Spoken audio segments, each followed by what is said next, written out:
السلام علیکم ورحمۃ اللہ وبرکاتہ۔ محترم عزیزوں اور دوستو، ایک بڑی ہی زبردست حدیث آج میں آپ لوگوں کو بتلانے والا ہوں۔ آپ صلی اللہ علیہ وسلم نے اللہ رب العزت کے حکم اور توفیق سے اور اللہ رب العزت کے عطا کیے ہوئے علم کے ذریعے سے ایسی باتیں آپ صلی اللہ علیہ وسلم نے بیان کی ہیں کہ آج ان باتوں کو ہم اپنی جسم کے آنکھوں سے صحیح ہوتا ہوا دیکھ رہے ہیں۔ جی ہاں میرے عزیزوں اور دوستو، ایک حدیث آج میں آپ کو سنانے والا ہوں۔ آپ حدیث شریف ملاحظہ فرمائیے، انشاءاللہ اللہ کے رسول صلی اللہ علیہ وسلم سے آپ کی محبت میں مزید اضافہ ہو جائے گا اور آپ کا ایمان بھی تازہ ہو جائے گا کہ ایسی باتیں جو مستقبل میں ہونے والی تھی، آپ صلی اللہ علیہ وسلم نے اللہ کے حکم سے آج سے 1000 سال پہلے ہی کیا کر دی، امت کے سامنے بیان کر دی۔ وہ حدیث یہ ہیں، ان ابی ہریرہ رضی اللہ تعالی عنہ قال قال رسول اللہ صلی اللہ تعالی علیہ وسلم یکون فی آخر الزمان دجالون کذابون یأتونکم من الاحادیث ما لم تسمعوا انتم ولا آباؤکم فإیاکم وإیاہم لا یدلونکم ولا یفتنونکم او کما قال علیہ الصلاۃ والتسلیم۔ اس روایت کو امام مسلم رحمۃ اللہ علیہ نے اپنی صحیح میں یعنی صحیح مسلم میں ذکر کیا ہے۔ اسی طرح امام احمد رحمۃ اللہ علیہ نے بھی اس روایت کو مسند احمد میں ذکر کیا ہے۔ اس کا ترجمہ اور خلاصہ ملاحظہ فرمائیے۔ حضرت ابو ہریرہ رضی اللہ تعالیٰ عنہ سے مروی ہیں کہ نبی کریم صلی اللہ علیہ وسلم نے ارشاد فرمایا، آخری زمانے میں بہت سے جھوٹے مکار لوگ ہوں گے جو تمہارے سامنے اسلام کے نئے نظریات اور نئی باتیں پیش کریں گے جو نہ کبھی تم نے سنی ہوں گی نہ تمہارے باپ دادا نے سنی ہوں گی۔ ان سے بچنا، کہیں وہ تمہیں گمراہ نہ کر دے اور فتنے میں نہ ڈال دے۔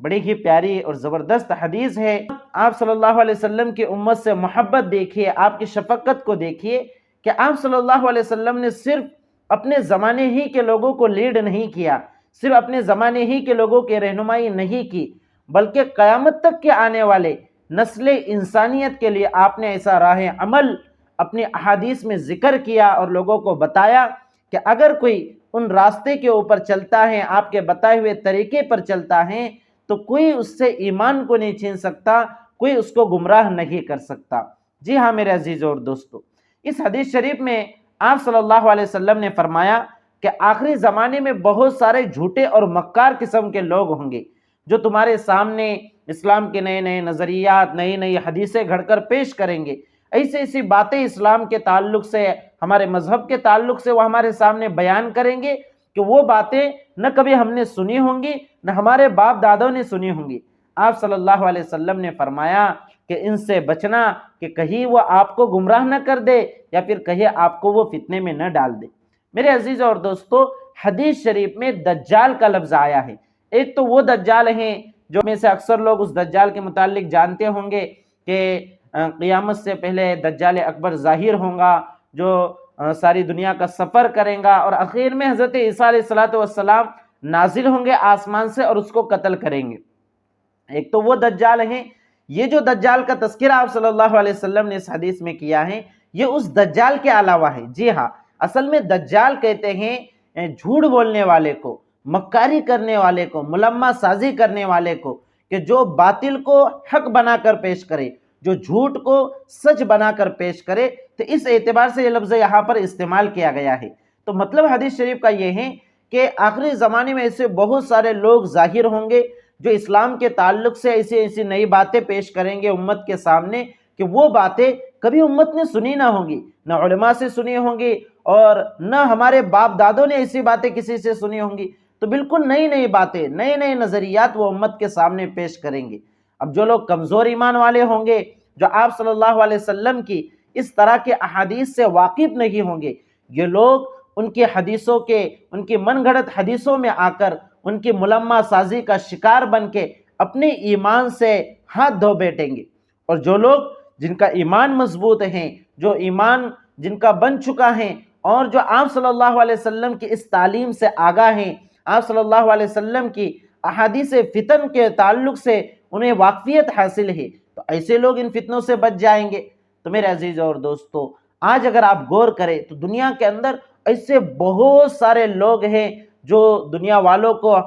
من گھڑت حدیثیں بیان کر کے اور اسلام کے تعلق سے نئے نئے نظریات بیان کر کے وہ لوگوں کو گمراہ کرنے کی کوشش کر رہے ہیں۔ بہت سے تو ایسے ہیں کہ نامزد ان کو بیان کیا جا سکتا ہے، جیسے ہمارے علاقوں کے اندر شکیل بن حنیف نام کا ایک آدمی چند سالوں سے ظاہر ہوا ہے، جو کبھی اپنے آپ کو مہدی کہتا ہے، کبھی اپنے آپ کو عیسیٰ علیہ السلام بتلانے کی کوشش کرتا ہے، اور جبکہ آپ صلی اللہ علیہ وسلم نے حضرت مہدی کے علامات بھی واضح طور پر احادیث میں ذکر کی ہیں، عیسیٰ علیہ السلام کے نزول کی کیفیت کو بھی ذکر کیا ہے کہ حضرت مہدی کا نام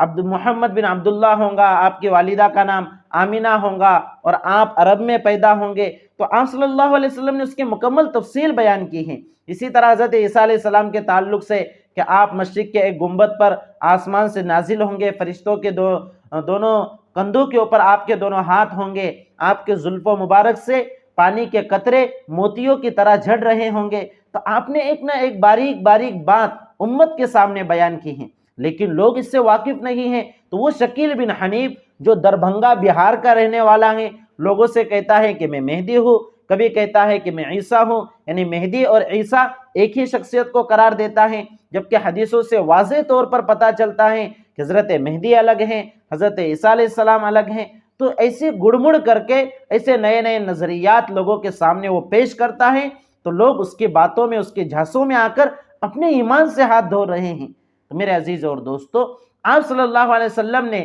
ایسے لوگوں کے بارے میں آج سے 1450 سال پہلے یہ بیان کر دیا تھا کہ ایسے دجال اور کذاب قسم کے لوگ میری امت میں ہونے والے ہیں، جو جھوٹ بول کر نئی نئی حدیثوں کو گھڑ کر یہ امت کو گمراہ کرنے کی کوشش کریں گے، ان کو فتنے میں مبتلا کرنے کی کوشش کریں گے۔ تم ایسے لوگوں سے بچنا، ایسے لوگوں سے بچنے کی تم مکمل کوشش کرنا۔ تو میرے عزیز اور دوستو، اس طرح کے جو بھی لوگ دنیا کے اندر ہیں، اور صرف شکیل بن حنیف ہی نہیں، چلو شکیل بن حنیف ایک اعتبار سے اس کی گمراہی واضح ہیں، اس کا بطلان واضح ہیں، لیکن دنیا میں ایسے بہت سارے لوگ ہیں جو موٹیویشنل اسپیکر کے طور پر ظاہر ہوتے ہیں، اور جو اچھائی پھیلانے کے طور پر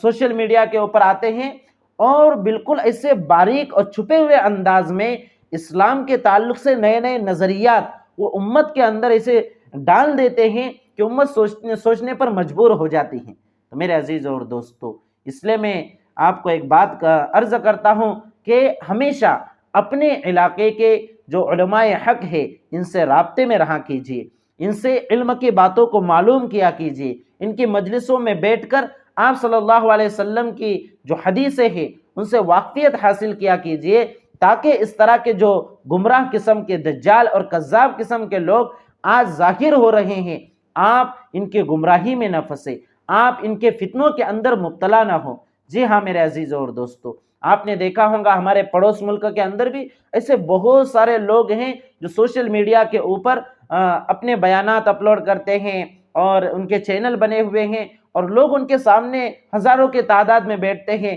جبکہ یہ لوگ صریح شریعت مطہرہ کے خلاف باتیں کرتے ہیں، احادیث نبویہ کے خلاف باتیں کرتے ہیں۔ میرے عزیز اور دوستو، روایات میں یہ بھی ملتا ہے کہ سمندر کے اندر حضرت سلیمان علیہ السلام نے کچھ شیاطین کو باندھ رکھا ہے، اور آخر زمانے میں یہ لوگ نکلیں گے اور لوگوں کے سامنے قرآن پڑھیں گے۔ یعنی مطلب یہ ہے کہ وہ قرآن نہیں پڑھیں گے، یعنی غیر قرآن پڑھیں گے، قرآن کے علاوہ کچھ پڑھیں گے، اور لوگوں کو یہ دھوکہ دیں گے کہ یہی قرآن ہے۔ ایک تو وہ قرآن ہے جو آج ہمارے سامنے موجود ہیں، جس کی حفاظت کی ذمہ داری اللہ نے لی ہے، تو اس قرآن کریم کو کوئی مٹا نہیں سکتا، لیکن ایسے شیاطین قسم کے لوگ ظاہر ہوں گے جو غیر قرآن پڑھ کر لوگوں کو یہ بتلائیں گے کہ یہی قرآن ہے۔ جیسے آپ نے بارہا دیکھا ہوگا کہ کچھ لوگ کچھ موٹیویشنل اسپیکر کہتے ہیں، یا کچھ نام نہاد مسلم اسکالر کہتے ہیں کہ قرآن کریم میں کہیں پر پردے کا ذکر نہیں ہے، قرآن میں کریم میں کہیں پر 3 طلاق کا ذکر نہیں۔ عجیب عجیب قسم کی باتیں، نئے نئے نظریات امت کے سامنے پیش کیے جاتے ہیں۔ اور آج کل یہ اتنے جو فرقے بنے ہوئے ہیں، الگ الگ ناموں سے فرقے بنے ہوئے ہیں، کوئی حدیث کو مانتا ہے، کوئی حدیث کو نہیں مانتا، کوئی ائمہ کرام کی توہین کرتا ہے، تو کوئی ائمہ کرام کی توہین تو نہیں کرتا لیکن ان کی تقلید کو، ان کی اتباع کو لازم اور ضروری نہیں سمجھتا۔ تو یہ ساری چیزیں کیا ہیں؟ کہ جو امت کے اندر گمراہی پھیل رہی ہے، جو فتنوں کا دور دورہ چل رہا ہے، یہ اسی دجال اور کذاب قسم کے لوگوں نے یہ ساری چیزیں شروع کی ہیں۔ تو میرے عزیز اور دوستو، ایسے لوگوں سے بچ کے رہنا، اور ان سے بچنے کا راستہ یہ ہے کہ قرآن و سنت کو مضبوطی سے تھامے رکھنا، اور جو لوگ قرآن و سنت کا صحیح علم رکھتے ہیں، علماء حق ہیں، ایسے لوگوں کو ہرگز نہ چھوڑنا، ایسے لوگوں کی مجلسوں میں بیٹھنا، کوئی مسئلہ پیش آوے، کوئی بات سمجھ میں نہ آوے، یا کوئی آپ کے سامنے کوئی نئی دعوت پیش کرے، کوئی نئی بات پیش کرے، کوئی نیا نظریہ آپ کے سامنے پیش کرے، تو آپ فوراً اس کو قبول مت کرنا، بلکہ کہنا کہ بھائی یہ نظریہ میں اپنے علماء حق کے سامنے پیش کروں گا، اپنے عالم صاحب سے پوچھوں گا، پھر آپ کو جواب دوں گا۔ ورنہ میرے عزیز اور دوستو، یاد رکھیے کہ آج کا دور یہ ایمان کے ڈاکوؤں سے بھرا ہوا ہے، کہ کب کون سا ڈاکو ہمارے ایمان کے اوپر ڈاکہ زنی کرے، اس کا کوئی بھروسہ نہیں ہے۔ تو میرے عزیز اور دوستو، ایسے دجال اور کذاب قسم کے لوگوں سے بچ کے رہنا۔ اس حدیث کی تشریح میں علماء نے ایک واقعہ بھی ذکر کیا ہے کہ امام احمد بن حنبل رحمۃ اللہ علیہ اور امام یحییٰ بن معین رحمۃ اللہ علیہ دونوں ہی جلیل القدر محدثین میں سے ہیں۔ وہ ایک مرتبہ ایک مسجد میں نماز پڑھنے کے لیے رکے۔ ان لوگوں نے نماز پڑھی، نماز کے بعد کسی شخص نے کھڑے ہو کر وعظ کا اعلان کیا، یعنی بھائی بیان ہوگا، بقیہ نماز کے بعد بیان ہوگا، ایسا اس نے کچھ اعلان کیا۔ تو جب لوگ نماز وغیرہ سے فارغ ہو گئے تو وہ شخص ممبر پر کھڑے ہو کر وہ بیان کرنے لگا، وعظ کرنے لگا۔ تو امام یحییٰ بن معین اور امام احمد بن حنبل رحمۃ اللہ علیہ بھی اس کی مجلس میں رک گئے۔ انہوں نے دیکھا کہ اس شخص نے امام احمد بن حنبل رحمۃ اللہ علیہ اور یحییٰ بن معین رحمۃ اللہ علیہ کے حوالے سے کچھ حدیثوں کو ذکر کیا، یعنی ان کو راوی بنا کر کچھ حدیثوں کو ذکر کیا۔ ایسی حدیثیں جو امام احمد بن حنبل بھی جانتے نہیں تھے اور یحییٰ بن معین رحمۃ اللہ علیہ بھی جانتے نہیں تھے۔ اب یہ دونوں تو بڑے پریشان ہوئے کہ بھئی یہ واعظ تو ہمارے نام سے حدیثیں بیان کر رہا ہے، جبکہ یہ حدیثیں تو ہمارے علم میں ہے ہی نہیں، یہ حدیثیں ہم نے بیان کی ہی نہیں۔ جب وہ اس کا وعظ وغیرہ بیان وغیرہ ختم ہوا تو یحییٰ بن معین رحمۃ اللہ علیہ اس واعظ سے ملے اور اس سے کہا کہ بھئی تو نے یہ کہا کہ یحییٰ بن معین سے یہ حدیث مروی ہیں اور امام احمد بن حنبل سے یہ حدیث مروی ہیں، جبکہ احمد اور یحییٰ تو ہم دونوں لوگ ہیں اور ہمیں یہ حدیثوں کا کوئی علم نہیں ہے، تو آپ نے کیسے یہ حدیثیں ہمارے اوپر گھڑ لی؟ تو اس شخص نے کہا کہ بھئی میں نے سنا تھا کہ یحییٰ نام کے لوگ بیوقوف ہوتے ہیں، اور آج دیکھ بھی لیا۔ میں نے یہ تھوڑی کہا کہ یحییٰ سے مراد تم ہی یحییٰ بن معین ہو، دوسرے یحییٰ بن معین بھی تو ہو سکتے ہیں، اور امام احمد سے یہی احمد مراد ہو، دوسرے احمد بھی تو دنیا میں موجود ہیں۔ میں نے یہ تھوڑی نہ کہا ہے کہ تم ہی دونوں سے میں نے حدیث سنی ہے، میں نے کسی اور احمد سے، کسی اور یحییٰ سے یہ حدیثیں سنی ہیں۔ تو میرے عزیزوں اور دوستو، ایسے مکار اور جھوٹے قسم کے لوگ دنیا کے اندر موجود ہیں۔ کبھی وہ آپ کو بتائیں گے کہ دیکھیے یہ صحیح حدیث ہے، یہ ضعیف حدیث ہے، یہ موضوع حدیث ہے اور یہ موقوف حدیث ہے۔ ایک عام آدمی ہے، اسے کیا پتا ہے بیچارے کو کہ صحیح حدیث کسے کہتے ہیں، ضعیف کسے کہتے ہیں، موقوف کسے کہتے ہیں، مرفوع کسے کہتے ہیں۔ بس لوگوں کے سامنے یہ کہہ دیا جاتا ہے کہ صحیح حدیث میں تو ایسا آیا ہے۔ جیسے مثال کے طور پر اگر کوئی شخص یہ کہے کہ بھئی صحیح حدیث کے اندر تو آمین بالجہر کے تعلق سے بات آئی ہے، رفع یدین کے تعلق سے بات آئی ہے، اور آپ لوگ رفع یدین نہیں کرتے، آپ احناف آمین بالجہر نہیں کہتے، آپ تو حدیثوں کی مخالفت کر رہے ہو، تو یہ آدمی کو کیا کرتے ہیں، اس طرح کی باتیں کر کے آدمی کو تذبذب کا شکار کر دیتے ہیں۔ تو میرے عزیز اور دوستو، آپ کو تذبذب کا شکار ہونے کی ضرورت نہیں ہے۔ ہم جس امام کی تقلید کرتے ہیں، امام ابو حنیفہ رحمۃ اللہ علیہ، تو وہ کوئی معمولی انسان نہیں تھے، بلکہ اللہ رب العزت نے علم فقہ، علم اصول فقہ اور علم حدیث میں آپ کو ایک بہت بڑا مقام عطا کیا تھا، اور آپ تابعین میں سے ہیں، یعنی آپ نے صحابہ کرام رضوان اللہ علیہم اجمعین کی زیارت کی ہے، ان کی ملاقات کا شرف آپ کو حاصل ہوا ہے، تو آپ کوئی معمولی آدمی نہیں ہیں۔ تو بھئی آپ کو رفع یدین کرنا ہے تو آپ رفع یدین کریں، آپ کو آمین بالجہر کرنا ہے تو آپ آمین بالجہر کریں، لیکن ہم جو پہلے سے کرتے آ رہے ہیں، اپنے امام کی تحقیق پر عمل کرتے آ رہے ہیں، ہم اسی کے مطابق عمل کریں گے۔ تو آپ معمولی لوگوں کی باتوں میں آ کر اپنے اعمال کو خراب نہ کریں اور دھوکے میں نہ آئے۔ تو میرے عزیزوں اور دوستو، بڑی ہی پیاری اور زبردست یہ حدیث پڑھنے میں آئی، تو سوچا کہ آپ لوگوں کو بھی یہ حدیث میں آپ کو سنا دو تاکہ آپ لوگوں کا بھی فائدہ ہو۔ اس حدیث کو آپ غور سے دیکھیں، غور سے سنیں، اس کو سمجھیں اور اس طرح کے دھوکے باز، دجال اور کذاب قسم کے لوگوں سے خود بھی بچے، اپنے اہل خانہ کو بچائے، اپنے اعزاء اقربا اور اپنے مسلمان بھائی بہنوں کو بھی اس طرح کے جھوٹے اور نئے نئے نظریات جو اسلام کے نام سے ظاہر ہوتے ہیں ان سے بچانے کی کوشش کرے۔ والسلام علیکم ورحمۃ اللہ وبرکاتہ۔